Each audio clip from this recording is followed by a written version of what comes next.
Welcome back to Xylem learning. അതാ Preethi miss അതാ നിങ്ങൾക്ക് വേണ്ടി വെയിറ്റിംഗ് ആയിരുന്നു. കാരണം എന്താണെന്ന് വെച്ചാൽ നമ്മുടെ ക്രിസ്മസ് പരീക്ഷയ്ക്ക് ഈ ഒരു ചാപ്റ്ററും കൂടെ നമുക്കുണ്ട് അല്ലെ, ബ്യൂട്ടി ഓഫ് ഡൈവേഴ്സിറ്റി, വൈവിധ്യങ്ങളുടെ സൗന്ദര്യം എന്ന് പറയുന്ന പാഠം. ഈ പാഠത്തെ വളരെ കുറച്ച് ഭാഗങ്ങളാണ് നമുക്ക് ക്രിസ്മസ് പരീക്ഷയ്ക്ക് പഠിക്കാനുള്ളത്. പക്ഷേ വളരെ ഇമ്പോർട്ടൻ്റ് ആണ്, അത്യാവശ്യം നല്ല മാർക്കിന് തന്നെ ചോദ്യങ്ങൾ വരുന്ന ഒരു പാഠഭാഗം കൂടിയാണിത്. ഈ ചാപ്റ്ററിൽ എന്തൊക്കെ കോൺസെപ്റ്റ്സ് ആണുള്ളത്, എവിടെയൊക്കെ പഠിക്കണമെന്നൊക്കെ മിസ് ഈ വീഡിയോയിൽ കംപ്ലീറ്റ് ആയിട്ട് പറഞ്ഞു തരാം. വീഡിയോ എല്ലാവരും നല്ല രീതിയിൽ ശ്രദ്ധിച്ച് തന്നെ കേൾക്കണം. ഈ വീഡിയോയിൽ ഓരോ പോയിന്റുകൾ നിങ്ങൾ നോട്ട് ചെയ്യണം. ഇത് ഇമ്പോർട്ടന്റ് ആയിട്ട് ഏതൊക്കെ പഠിക്കണം എന്നുള്ളത് മിസ് പറഞ്ഞു തരാം. അപ്പൊ അതിനോടൊപ്പം തന്നെ പ്രധാനപ്പെട്ട മറ്റൊരു കാര്യം എന്ന് പറഞ്ഞാൽ, നിങ്ങൾ ഓൾറെഡി കേട്ടതുപോലെ തന്നെ നമ്മുടെ എൻ ഗെയിം ബാച്ച് സ്റ്റാർട്ട് ചെയ്യാൻ പോവാണ്. നിങ്ങൾക്ക് എല്ലാ കോൺസെപ്റ്റും ആദ്യം തൊട്ട് അവസാനം വരെയുള്ള ചാപ്റ്റർ പ്രോപ്പർ ആയിട്ട് റിവൈസ് ചെയ്യാനും അതിലെ ക്വസ്റ്റ്യൻസും അതുപോലെ തന്നെ മോഡൽ എക്സാം ഒക്കെ കണ്ടക്ട് ചെയ്ത് പ്രോപ്പർ ആയിട്ട് 8ാം ക്ലാസ്സിലെ പരീക്ഷയ്ക്ക് നല്ല മാർക്ക് വാങ്ങാൻ നിങ്ങൾ ഹെൽപ്പ് ചെയ്യുന്നതാണ് നമ്മുടെ ഈ ഒരു എൻ ഗെയിം ബാച്ച് എന്ന് പറയുന്നത്. അപ്പൊ ഡെയിലി ലൈവ് ക്ലാസ്സുകളും റെക്കോർഡഡ് ആയിട്ടുള്ള സെഷൻസുകളും പ്രീവിയസ് ഇയർ ക്വസ്റ്റ്യൻ പേപ്പേഴ്സ് ഒക്കെ നമ്മൾ ഇതിൽ ഡിസ്കസ് ചെയ്യുന്നുണ്ട്. പോൾ അറ്റാക്ക് നിങ്ങൾക്ക് എല്ലാവർക്കും ഭയങ്കര ഫേവറേറ്റ് ആയിട്ടുള്ള പോൾ അറ്റാക്ക് ഒക്കെ നമ്മൾ ഇവിടെ പ്രൊവൈഡ് ചെയ്യുന്നതാണ്. അപ്പം എത്രയും പെട്ടെന്ന് തന്നെ ഈ ഒരു അഫോർഡബിൾ പ്രൈസിൽ ഇപ്പോൾ ഓഫർ നടക്കുന്നതുകൊണ്ട് തന്നെ വേഗം തന്നെ ജോയിൻ ചെയ്തോളാം. സോ എൻ ഗെയിം ബാച്ചിന് ജോയിൻ ചെയ്യുന്നവരെ മറക്കണ്ട, ഫ്രണ്ട്സിനൊക്കെ മാക്സിമം ഷെയർ ചെയ്ത് കൊടുക്കാം. ഇനി എന്താണ് നമ്മൾ ഈ ഒരു ചാപ്റ്ററിൽ ബ്യൂട്ടി ഓഫ് ഡൈവേഴ്സിറ്റിയിൽ പറയുന്നത്? ടെക്സ്റ്റ് ബുക്കിൽ ആദ്യം തന്നെ കൊടുത്തിട്ടുള്ളത് ഈ ഒരു ചിത്രത്തിൽ കാണുന്ന വൈവിധ്യം എന്താണ് എന്നാണ്. കാരണം നമുക്കറിയാം, നമ്മുടെ ടെക്സ്റ്റ് ബുക്കിൽ ആദ്യം തന്നെ ചിത്രത്തിൽ പലതരത്തിലുള്ള ഡൈവേഴ്സ് ഓർഗാനിസംസ് നമുക്ക് കാണാൻ പറ്റും. Apart from organism, you identified in the picture that what other organism can be seen in a biodiversity park അല്ലെ. അപ്പൊ നമ്മൾ ഈ പറയുന്ന നാട്ടിൽ നമ്മൾ എവിടെ പോയാലും ജൈവ വൈവിധ്യം നിറഞ്ഞ ഒരു എൻവയോൺമെന്റ് നമുക്ക് കാണാം, പരിസ്ഥിതി നമുക്ക് കാണാൻ പറ്റും. അപ്പം പലതരത്തിലുള്ള ജീവജാലങ്ങളുണ്ട്, പലതരത്തിലുള്ള സസ്യങ്ങൾ അല്ലെ, സസ്യലതാദികളുണ്ട്. അങ്ങനെ എല്ലാം കൂടി ഇൻക്ലൂഡ് ചെയ്തിട്ടാണ് നമ്മുടെ ബയോഡൈവേഴ്സിറ്റി ഉള്ളത്. 173 species of lichens were discovered on the surface of a single tree in Papua New Guinea. This finding indicate extent of hidden biodiversity in tropical rainforest. ഇവിടെ പറയുന്നത് ഏകദേശം പാപ്പുവ ന്യൂഗിനിയയിലെ ഒരു മരത്തിന്റെ ഉപരിതലത്തിൽ 173 ഇനം ലൈക്കനുകളെ കണ്ടെത്തി എന്നാണ്. അപ്പൊ ലൈക്കൻ എന്ന് പറഞ്ഞാൽ നമുക്കറിയാം ആൽഗയും അതുപോലെ തന്നെ ഫംഗസും കൂടെ ചേർന്ന് വരുന്ന ഒരു ജീവി ആണ് ലൈക്കൻ എന്ന് നമ്മൾ പറയുന്നത്. ഇത്തരത്തിൽ 173 വൈവിധ്യത്തെ കാണാൻ പറ്റുന്നെങ്കിൽ ഇതുപോലെ എല്ലാ ജീവജാലങ്ങൾക്കും നമുക്ക് പലതരത്തിലുള്ള വൈവിധ്യം കാണാൻ പറ്റും. So in 2024, 683 new species were discovered in India. Kerala ranked first in discovering new animal species with 101 of them. അപ്പോൾ 2024 ഇന്ത്യയിൽ ഏകദേശം 683 എണ്ണം പുതിയ സ്പീഷീസുകളെ കണ്ടെത്തി.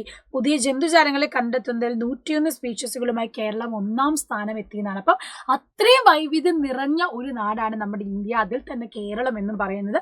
അപ്പം എന്തുകൊണ്ടാണ് ഇത്ര വൈവിധ്യം എന്നൊക്കെയാണ് നമ്മൾ നോക്കുന്നത്. അപ്പം ഇതിൽ പരീക്ഷയ്ക്ക് നിങ്ങൾ ഏറ്റവും കൂടുതൽ ഇമ്പോർട്ടൻസ് കൊടുത്ത് പഠിക്കേണ്ട ഒരു ഇമ്പോർട്ടൻ്റ് ആയിട്ടുള്ള ഭാഗമാണ് എന്താണ് ലൈക്കൻസ്, വാട്ട് ആർ ലൈക്കൻസ് എന്നുള്ളത് കേട്ടോ. Some algae or cyanobacteria live inside certain fungi. അപ്പൊ ലൈക്കൺ എന്ന് ആലോചിക്കുക, നിങ്ങളുടെ മനസ്സിൽ വേണ്ടത് ആൽഗെ പ്ലസ് ഫംഗൈ ആണ്. ആൽഗയും ഫംഗസും ഇത് രണ്ടും ശരിക്കും 2 വ്യത്യസ്ത ജീവികളാണ്. പക്ഷെ ഇവർ രണ്ടുപേരും ഒന്നിച്ച് ചേർന്ന് ജീവിക്കുമ്പോൾ അതൊരു പുതിയ ജീവിയായി മാറി. അതിനെയാണ് നമ്മൾ ലൈക്കൻ എന്ന് പറയുന്നത്. Fungus provide structure and protection while algae cyanobacteria produce food for both organism. ഇതിൽ ഫംഗസിന്റെ റോൾ എന്ന് പറഞ്ഞാൽ എന്താണ്? സംരക്ഷണം നൽകുന്നുണ്ട്. അതുപോലെ തന്നെ ആ ഒരു സ്ട്രക്ചർ, ആ ഒരു ഘടന കൊടുക്കുന്നത് നമ്മുടെ ഫംഗസ് ആണ്.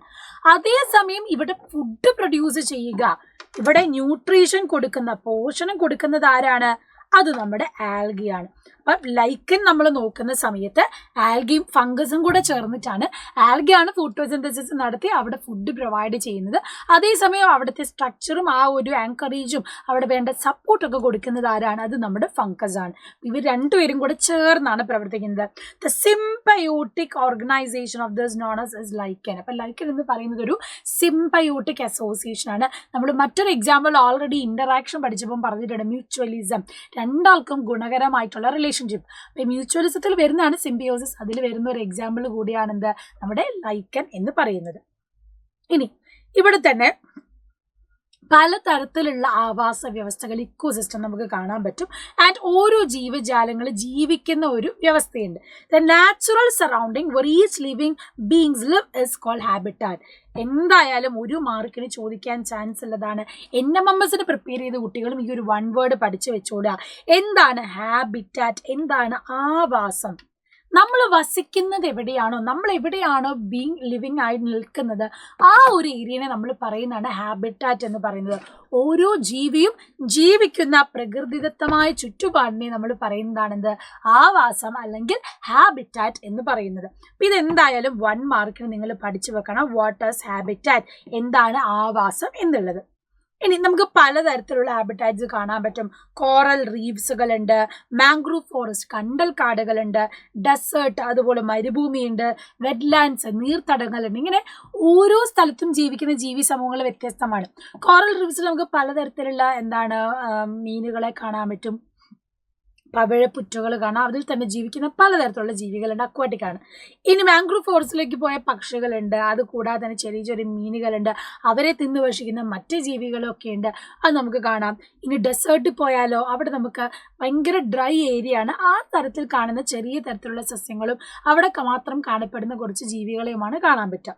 വെറ്റ്ലാൻഡ്സ് നീർത്തടങ്ങളിലോ എൻറ്റയർലി ഡിഫറെൻ്റ് ആയിട്ടുള്ള ജീവി സമൂഹത്തെ കാണാം. അപ്പോൾ ഓരോരുത്തരും അവരവർ ജീവിക്കുന്ന ഒരു എൻവയോൺമെൻറ്റിനെയാണ് നമ്മൾ ആവാസം അല്ലെങ്കിൽ ഹാബിറ്റാറ്റ് എന്ന് പറയുന്നത് കേട്ടോ. അപ്പോൾ അതെന്താണെന്ന് കൃത്യമായിട്ട് തന്നെ നിങ്ങൾ ഡെഫിനേഷൻ മനസ്സിലാക്കി വെക്കാം. ഇവിടെ നോക്കുക, what are the organisms found only this counts. ഈ ആവാസ വ്യവസ്ഥയിൽ കാണപ്പെടുന്ന ജീവികൾ ഏതെല്ലാമാണ് എന്നാണ് അല്ലേ. ഓരോന്നിലും ഇപ്പം മിസ് പറഞ്ഞ പോലെ പലതരത്തിലുള്ള ജീവജാലങ്ങളെ നമുക്ക് കാണാൻ പറ്റും. ഡെസേർട്ടിലാണെങ്കിൽ നമുക്ക് സ്നേക്ക്, ഓസ്ട്രിച്ച്, ഒട്ടകം ഒക്കെയാണ് കാണാൻ പറ്റുക. ഓരോരുത്തരും അതിനനുസരിച്ച് വ്യത്യസ്തരാണ്. The plants, animals and micro organism in A particular area interact with each other with abiotic factors. This community along with the physical environment is known as ecosystem. Ecosystem is the basic unit that support existence of biosphere. Biosphere on earth is made up of various ecosystem. അപ്പം ഒരു നിശ്ചിത സ്ഥലത്ത് കാണപ്പെടുന്ന പരസ്പരം ആശ്രയിക്കുന്ന സസ്യങ്ങളെയും ജന്തുക്കളെയും അജീവീയ ഘടകങ്ങളും ചേർന്നതാണെന്ത്, ഒരു ആവാസ വ്യവസ്ഥ. അപ്പം എന്തായാലും ഒരു ഡിഫറൻസ് പഠിച്ചു വെച്ചോളൂ, ഹാബിറ്റാറ്റും ഇക്കോസിസ്റ്റവും. ആവാസം ഒന്ന്, ആവാസ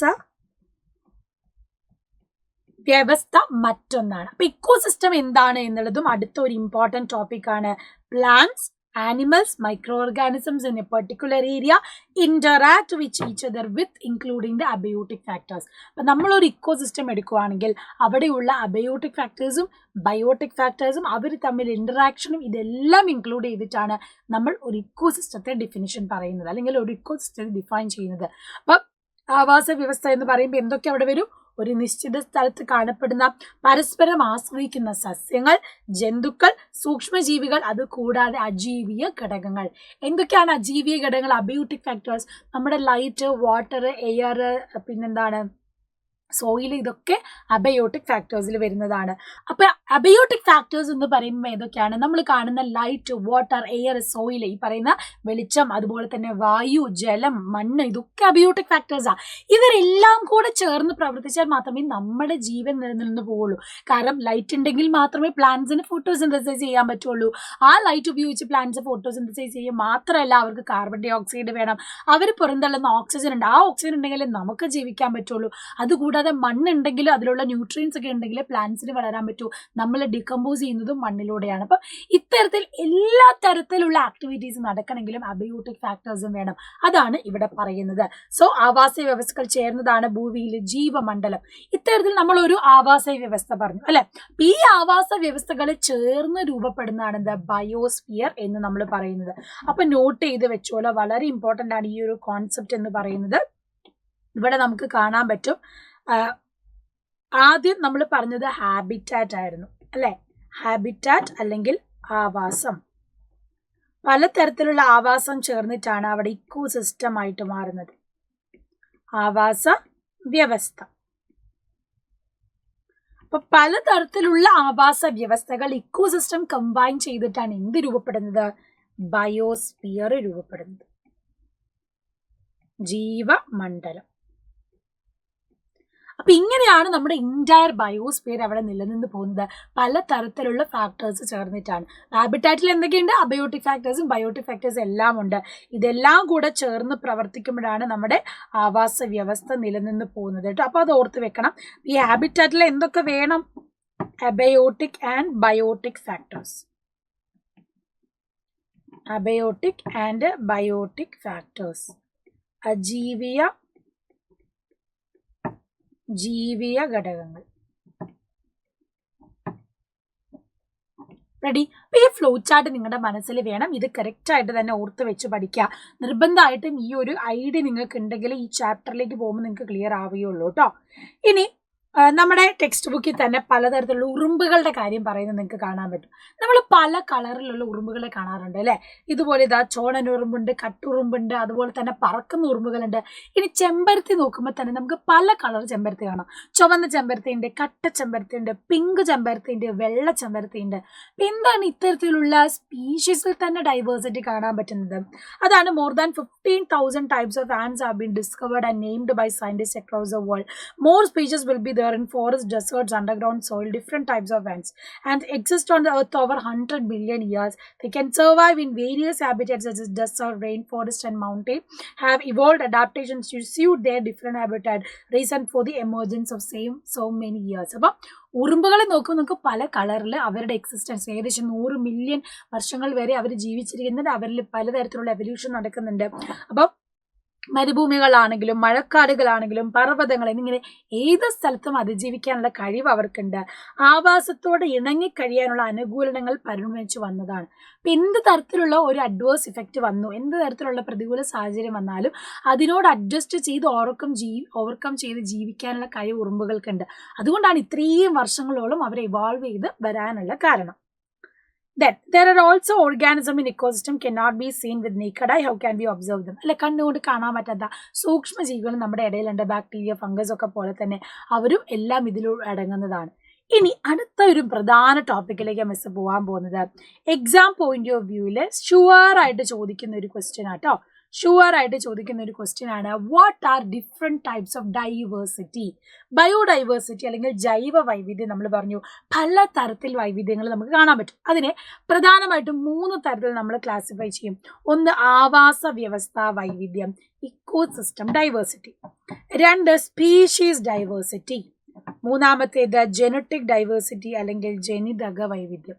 അപ്പൊ ഇക്കോസിസ്റ്റത്തിൽ വ്യത്യാസം വരുന്നു. പോണ്ട് ഇക്കോസിസ്റ്റം ഉണ്ട്, പാഡി ഫീൽഡ് ഒരു ഇക്കോസിസ്റ്റം ആണ്, വലിയ മല ഒരു ഇക്കോസിസ്റ്റം, ഒരു ഫോറസ്റ്റ് ഒരു ഇക്കോസിസ്റ്റം ആണ്.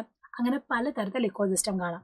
ഇനി സ്പീഷീസിലേക്ക് വരുമ്പോഴോ പട്ടിയുണ്ട്, പൂച്ചയുണ്ട്, പശുവുണ്ട്, ആടുണ്ട്, മനുഷ്യനുണ്ട്, പക്ഷികളിൽ തന്നെ പല സ്പീഷീസുകൾ നമുക്ക് കാണാൻ പറ്റും. അതാണ് സ്പീഷീസ് ഡൈവേഴ്സിറ്റി.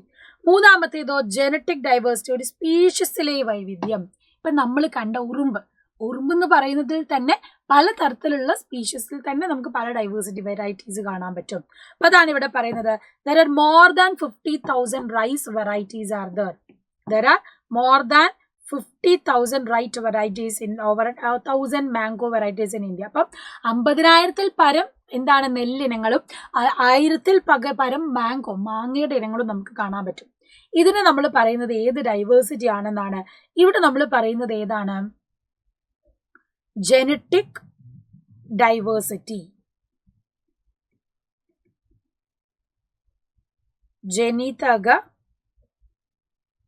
ജനിതക വൈവിധ്യമാണ്. കാരണം മാങ്ങയിൽ തന്നെ 1000 മാങ്ങകളെ കാണാം. കിളിച്ചുണ്ട മാവുണ്ട്, മൂവാണ്ടൻ മാമ്പഴമുണ്ട്. ഇതൊക്കെ എന്താ? Genetic diversity. ഇനി എലിഫന്റ്, മങ്കീസ്, ബേർഡ്, സ്നേക്സ്, ഇവിടെ നമ്മൾ കാണുന്നത് എന്താ? Species diversity. സ്പീഷീസ് വൈവിധ്യമാണ്.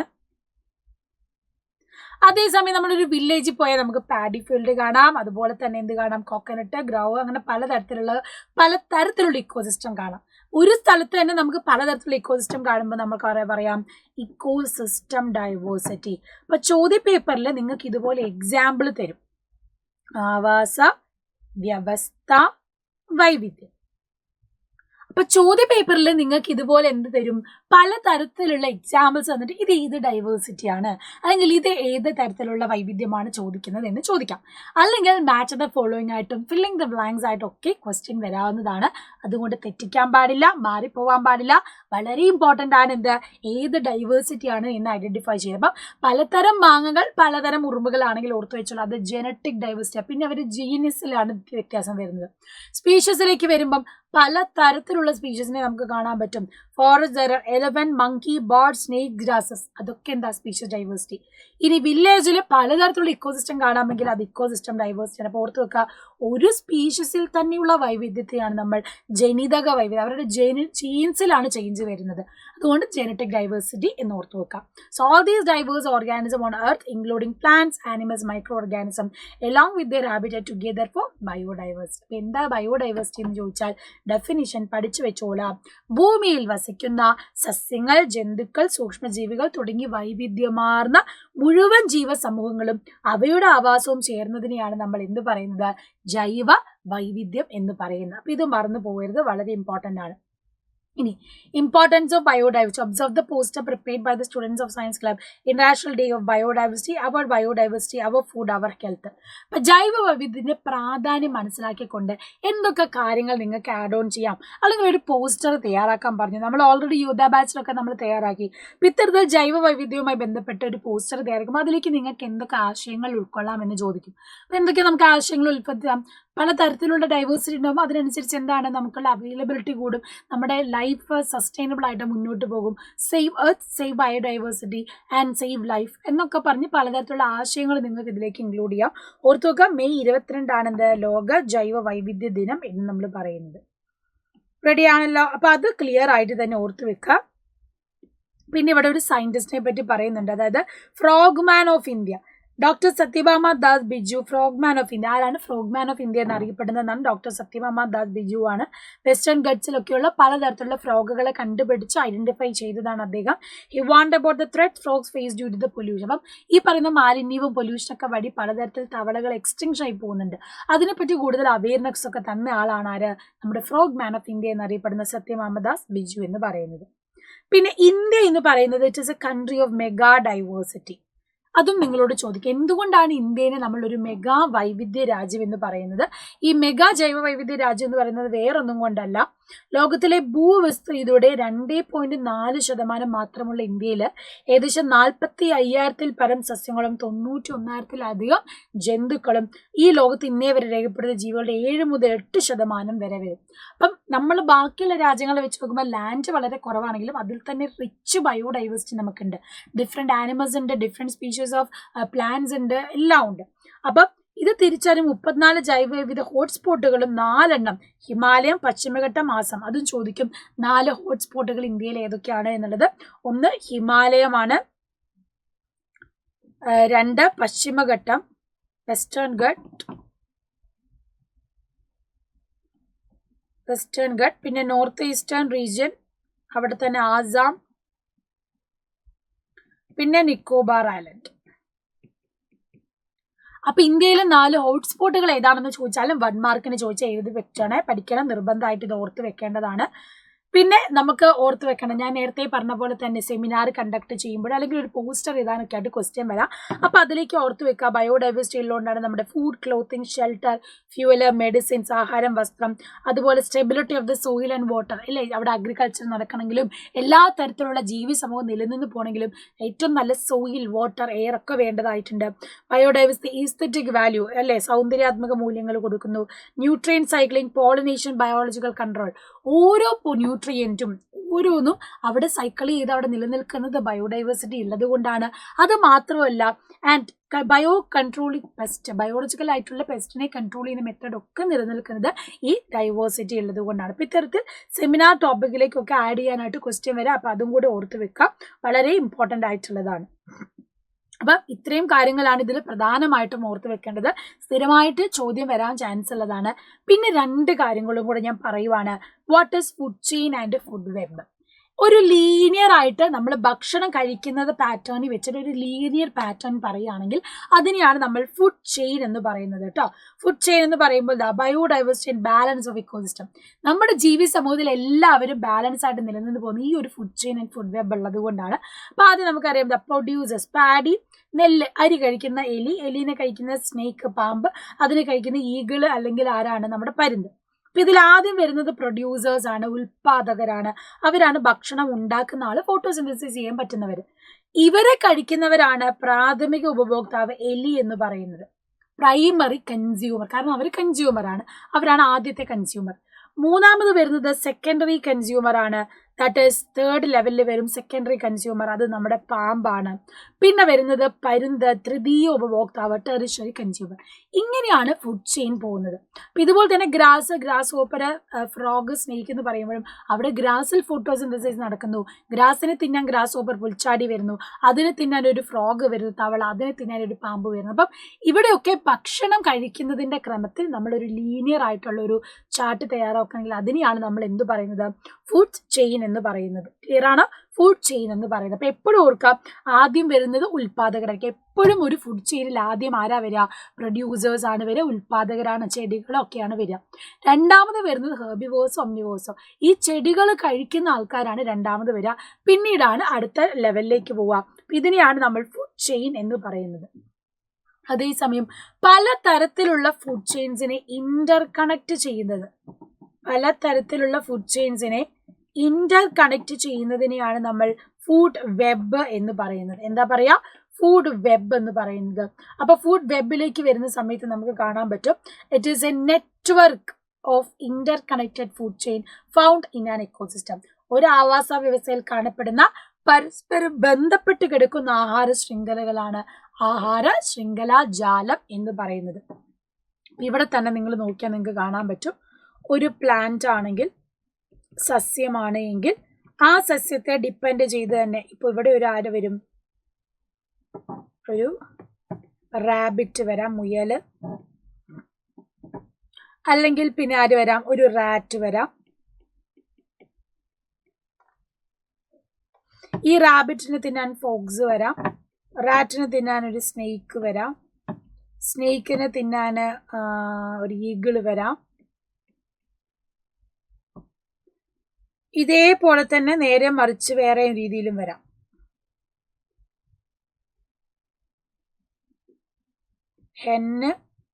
ഹെന്നിനെ കഴിക്കാൻ ഈഗിൾ. കണ്ടോ? അപ്പൊ പലതരത്തിലുള്ള ഓർഗാനിസംസ് എല്ലാം അങ്ങോട്ടും ഇങ്ങോട്ടും ഇന്റർ കണക്റ്റഡ് ആണ്. ഒരേ പ്ലാന്റിനെ പല രീതിയിലുള്ള ആൾക്കാർ തിന്നാൻ വരാം. ഇനി റാബിറ്റിനെ തിന്നാനാണെങ്കിലോ ചിലപ്പം സ്നേക്ക് വരണമെന്നിരിക്കാം, ഫോക്സിനെ തിന്നാൻ സ്നേക്ക് വന്നെന്നിരിക്കാം, ഇനി ഫോക്സിനെ പിടിക്കാനായിട്ട് ഒരു ഹയന വന്നെന്ന് വരിക്കാം. ഇതുപോലെ ആൾക്കാരെല്ലാം, എല്ലാ ജീവജാലങ്ങളും അങ്ങോട്ടും ഇങ്ങോട്ടും ഇന്റർകണക്ട് ആണ്. നമ്മൾ സാധാരണ നേരത്തെ പറഞ്ഞത് എന്താ, ഒരു ഫുഡ് ചെയിൻ എന്ന് പറഞ്ഞാൽ ഒരൊറ്റ ലീനിയർ പാത്വേ ആണെന്നാ.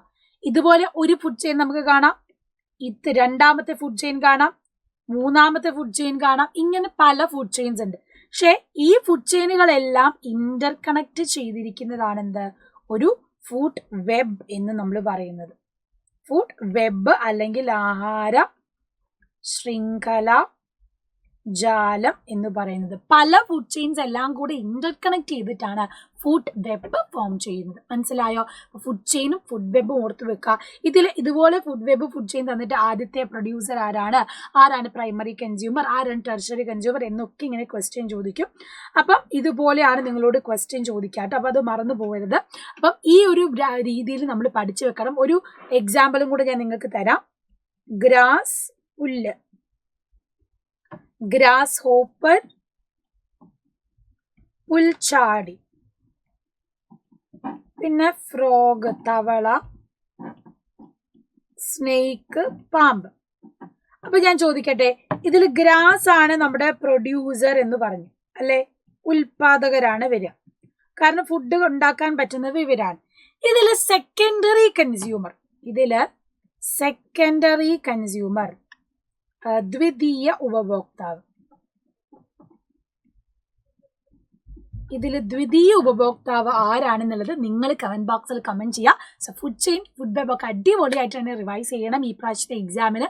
കൂടുതൽ ഇൻഫോർമേറ്റീവ് വീഡിയോസ് ഒക്കെ ആയിട്ട് മിസ് വീണ്ടും വരാം. അപ്പൊ എൻ ഗെയിം ബാച്ചിന്റെ കാര്യം മറക്കണ്ട, എത്രയും പെട്ടെന്ന് ജോയിൻ ചെയ്തോളാം. നമുക്ക് നല്ല മാർക്ക് തന്നെ മേടിക്കേണ്ടതായിട്ടുണ്ട്. So all the very best, by.